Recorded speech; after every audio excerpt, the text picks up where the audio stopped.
రోమాపత్రిక 10వ అధ్యాయము 9-10 వచనాలు. అదేమనగా, యేసు ప్రభువని నీ నోటితో ఒప్పుకొని దేవుడు మృతులలో నుండి ఆయనను లేపెనని నీ హృదయమందు విశ్వసించిన ఎడల నీవు రక్షించబడదు. ఎలయనగా నీతి కలుగునట్లు మనుష్యుడు హృదయంలో విశ్వసించును, రక్షణ కలుగునట్లు నోటితో ఒప్పుకొనును. If you confess your mouth that believe your heart. వాక్యము ఏం తెలియజేస్తుంది అంటే, రెండు మాటలను ఇక్కడ రక్షణ ప్రణాళికలో తెలియజేస్తుంది. మొదటి మాట కన్ఫెషన్, కన్ఫెస్ టు సాల్వేషన్, పాపపు ఒప్పుకోలు నుంచి రక్షణ మార్గం వైపుకి, లేదా నోటితో ఒప్పుకొనుటను బట్టి హృదయంలో విశ్వసించుటను బట్టి దేవుని యొక్క రక్షణ మనకి వస్తుంది అని ఈ వాక్య భాగం తెలియజేస్తుంది. ఈ కన్ఫెషన్ అని అన్నప్పుడు దీని గురించి చక్కని మాట ఈ యొక్క గ్రీకులో ఉంచబడింది, హోమోలాజియా అనేటువంటి పదం. హోమోలాజియా అని అన్నప్పుడు గుర్తించడం, అంగీకరించడం, జ్ఞాపకం చేసుకోవడం, ద కవనెంట్ అక్నాలెడ్జ్ అంటే దేవునితో చేసుకున్న నిబంధనని మరలా మనము జ్ఞాపకం చేసుకోవడం, గుర్తించడం అని అర్థం.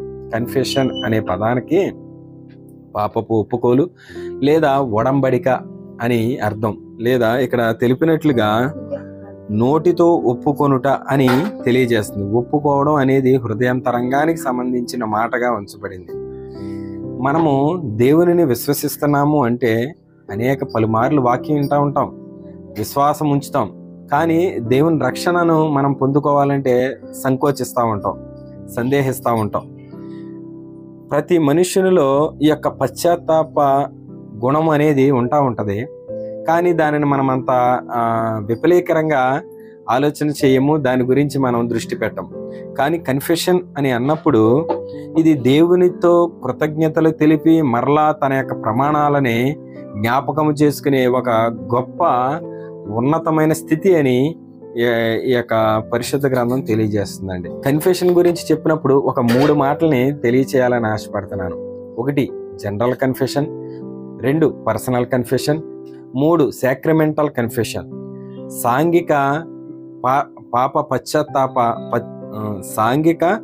పశ్చాత్తాప విధానం అంటే సంఘమంతా కలిసి దేవుని యొక్క వాగ్దానాలని, దేవుని యొక్క ప్రమాణాలని, వారిలో ఉన్నటువంటి సరిచేసుకునే గుణాన్ని దేవుని ఎదుట ఒప్పుకునే విధానం. దావీదు నాతాను ప్రవక్త వచ్చి హెచ్చరించినప్పుడు దావీదు దేవుని ఎదుట మరలా తాను సరి చేసుకున్న 51వ కీర్తనను జ్ఞాపకం చేసుకోవచ్చు. తర్వాత యోషియా పాలనలో దేవుని యొక్క ధర్మశాస్త్ర గ్రంథం దేవుని ఆలయంలో దొరికినప్పుడు ఆ వాక్యాలన్నీ చదివినప్పుడు తన వస్త్రాలను చింపుకొని ప్రజలందరినీ పిలిచి తన దగ్గర పెట్టుకొని ఆ వాక్యాలను వినిపించి దేవుని వైపు మరలా మనమందరము తిరగాలి, మనమందరము దేవుని ఒడంబడికని అంగీకరించాలి అని ఒక నిబంధన చేసుకుంటారు. దీనిని కూడా కన్ఫెషన్ అని మనం భావించవచ్చు. 3వదిగా పరిశుద్ధ గ్రంథంలో 1 యోహాను పత్రిక 1వ అధ్యాయం తెలియజేస్తుంది, మన పాపాలను మనము దేవుని ఎదుట ఒప్పుకొనిన ఎడల ఆయన ఖచ్చితంగా క్షమిస్తాడు అని ఆ వాక్య భాగం సెలవిస్తుంది. ఇది సాంఘికంగా తెలియజేసేటువంటి పశ్చాత్తాపంగా మనం చూడవచ్చు. అంటే సంఘం అంతా కలిసి అది ఒప్పుకునేటువంటి ఒప్పుకోలులో ఇది సూచిస్తూ ఉంది. 2వది పర్సనల్ కన్ఫెషన్. ఈ పర్సనల్ కన్ఫెషన్ అన్నప్పుడు ఇది వ్యక్తిగతం, ఎవరికి వారు దేవునితో తమకున్న సంబంధాన్ని తెలియజేసుకునే విధానం. తిమోతికి రాసిన 1వ పత్రిక 6వ అధ్యాయం 12వ వచనంలో పౌలు గారు అంటాడు, నీవు దేవుని ఎదుట ఈ యొక్క ఒప్పుకోలు ఒప్పుకుంటేవి కదా అనే మాట అంటాడు. అంటే ఆయనకి సాక్షిగా బ్రతకడం, నీతి, నిజాయితీ, ఐక్యత, యథార్థత,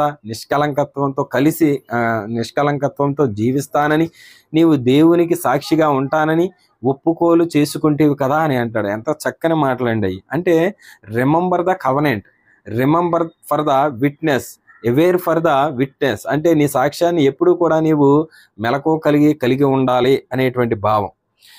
ప్రభు అయిన యేసుక్రీస్తు కూడా తను చేసిన సువార్తల్లో ఒక మాట అంటాడండి. మత్తయి సువార్త 10వ అధ్యాయం 32వ వచనంలో ఆయన అంటాడు, ఎవరైతే అందరి ఎదుట నన్ను ఒప్పుకుంటారో నేను దేవుని రాజ్యంతో వచ్చినప్పుడు నేను తండ్రి ఎదుట నేను ఒప్పుకుంటాను అనే మాట అంటాడు. దీన్నే రిట్రోస్పెక్టివ్ అని అంటారు. రిట్రోస్పెక్టివ్ అని అంటే గతాన్ని మరలా పరిశీలన చేసుకోవడం అని దాని అర్థం. ఇందులో ఇంగ్లీష్లో కానీ లేదా గ్రీకులో కానీ లేదా తెలుగులోనైనా పాపపు ఒప్పుకోలు లేదా పశ్చాత్తాపము అని అన్నప్పుడు చాలా చక్కని పదాలు ఉన్నాయి. కానీ మనం ఏం చేస్తామంటే నామకార్థంగా కొన్ని పనులు చేసేస్తూ ఉంటాం. నామకార్థంగా అంటే ఏదో పశ్చాత్తాపడుతున్నాం అనేటువంటి భావన. మూడోది సాక్రమెంటల్ కన్ఫెషన్ అని అన్నప్పుడు ఆచారబద్ధమైనటువంటి పాపపు ఒప్పుకోలు. దీన్ని మనం ప్రభు బల్లారాధన తీసుకునే ముందు చేసేటువంటి పాపపు ఒప్పుకోలకి సాదృశ్యంగా ఉంచబడిందండి. అక్కడ అంటాడు, రొట్టెను ద్రాక్షారసాన్ని తీసుకునే ముందు మీ యొక్క అంతరేంద్రియాలను లేదా మీలోనున్నటువంటి మనస్తత్వాన్ని మీరు ఒకసారి పరీక్షించుకోండి. మీరు ఏదన్నా తప్పు చేశారేమో, మీరు ఏదన్నా అపరాధాలు చేశారేమో, ఒకవేళ అదే గుణంలో ఉండి తీసుకోవద్దు. వాటికి క్షమాపణ పొందుకోవాలి. కాబట్టి మీరు ఏం చేస్తారంటే అయోగ్యంగా కాదు, యోగ్యంగా మీరు బల్లలో చేయివేయండి అని కొరింథీ పత్రికలో మాట్లాడతారు. అయితే ఈ కన్ఫెషన్ అని అన్నప్పుడు చాలా మందిలో ఉండేటువంటి కొన్ని సందేహాలు లేదా కొన్ని అభద్రతా భావం కలిగిన అభిప్రాయాలని తెలియజేస్తాను. Not confession or convicting. తప్పును గుర్తించడం పశ్చాత్తాపం కాదు. ఒక తప్పుని గుర్తించి అవును నేను ఆ తప్పు చేశాను అని గుర్తించడం మాత్రమే పశ్చాత్తాపం కాదు. దానిని గుర్తించి విడిచిపెట్టేటువంటి విధానంలో ఉండాలి. తర్వాత కన్ఫెషన్ నాట్ ఏ సారో. దుఃఖపడడం పశ్చాత్తాపం కాదు. చాలామంది ప్రజల ఎదుట, సంఘం ఎదుట, సమాజంలో కాంగ్రిగేషన్ ఎదుట ఏడుస్తూ తమ సాక్ష్యాన్ని పంచుకుంటారు. అయితే ఈ యొక్క దుఃఖం అనేది పాపపు ఒప్పుకోలుకి సాదృశ్యంగా ఉన్నప్పటికీ దుఃఖపడిన ప్రతి వాళ్ళు కూడా పాపపు ఒప్పుకోలు చేసుకున్నారని అనుకుంటే అది పొరపాటు. ఎవరైతే పాపాన్ని విడిచిపెట్టి తాను చేసినటువంటి ఏదైతే ఆ లోపాల కలిగిన నడవడికను విడిచిపెట్టి దేవుని యొక్క నిబంధనను పునరుద్ధరించుకుంటారో వాళ్ళు మాత్రమే పశ్చాత్తాపం లేదనుకుంటే దేవుని ఎదుట కన్ఫెషన్లో ముందుకు నడిచారని భావించాలి. Confession not a రొమోర్స్. ఆత్మనింద పశ్చాత్తాపం కాదు. మనము ఎగ్జాంపుల్కి బైబిల్లో చూస్తే సంసోను పలుమార్లు నేను నీ మాటను తృణీకరించాను, నీ చిత్తాన్ని తృణీకరించానని దేవుని ఎదుట అనుకుంటూనే తాను మరణానికి అప్పగించుకుంటూ ఉంటాడు. అంటే పలుమార్లు తప్పిపోయేటువంటి విధానంలో ఉంటూ, అంటే రిమోర్స్, ఆత్మనింద, తాను మోసం చేసుకోవడం అని లెక్క. దాని అర్థము ఒక మనిషిని తాను మోసం చేసుకోవడం, అది కూడా కన్ఫెషన్ లెక్కలోకి రాదు. కానీ సంసోను చివరిసారిగా తన కళ్ళు రెండు పీకిన తరువాత, తీసేసిన తరువాత, తనని ఒక దాగోను గుళ్ళో దేవతకు బలి అర్పించే విధానంలో ఉన్నప్పుడు నిజమైన పశ్చాత్తాపం పడతాడు. ప్రభువా ఈ చివరిసారి నన్ను జ్ఞాపకం చేసుకో, ఈ ఒక్కసారికి నీ బలాన్ని నాకు దయచేయి అని కోరినప్పుడు ఆయనలో నిజమైన పశ్చాత్తాపాన్ని మనం చూడగలుగుతాం. ఈ పశ్చాత్తాపము అని అన్నప్పుడు కమ్యూనియన్ తీసుకునే ముందే కాదు, కానీ మన జీవితంలో దేవుని నిబంధనతో చేసుకున్నటువంటి వాగ్దానాలని మనం పొందుకున్నాం కాబట్టి, ఆయనతో ఒక ఒడంబడికలో ఉన్నాం కాబట్టి ఆ యొక్క ఒడంబడికను మర్చిపోకుండా దాన్ని పాటిస్తూ ఉండే పద్ధతినే కన్ఫెషన్ అని అన్నారు. అంటే దాని అర్థం ఏంటంటే మన ఇష్టాలు కాదు, మన సంతోషాలు కాదు, దేవుని మాటకు లోబడి ఉండడం, దేవునికి ఎల్లప్పుడూ కృతజ్ఞతలు చెల్లించడం, దేవుని యొక్క ప్రమాణాలను జ్ఞాపకం చేసుకుంటూ బతకడం, దీనిని కన్ఫెషన్ అన్నారు. అందుకే ఇక్కడ పౌలు గారు అంటున్నాడు, if you confession your mouth to believe your heart.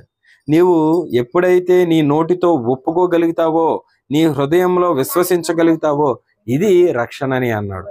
దీని వెనకాల ఎంత అర్థం ఉంది. దానికి విశ్వాసం ఉండాలి, అలాగే దానితో పాటుగా మనం పశ్చాత్తాపడే ఈ యొక్క అంగీకార హృదయం కూడా మనలో ఉండాలని కోరుకుంటూ ఈ నా మాటలు ఇంతటితో ముగిస్తున్నాను. Praise lord.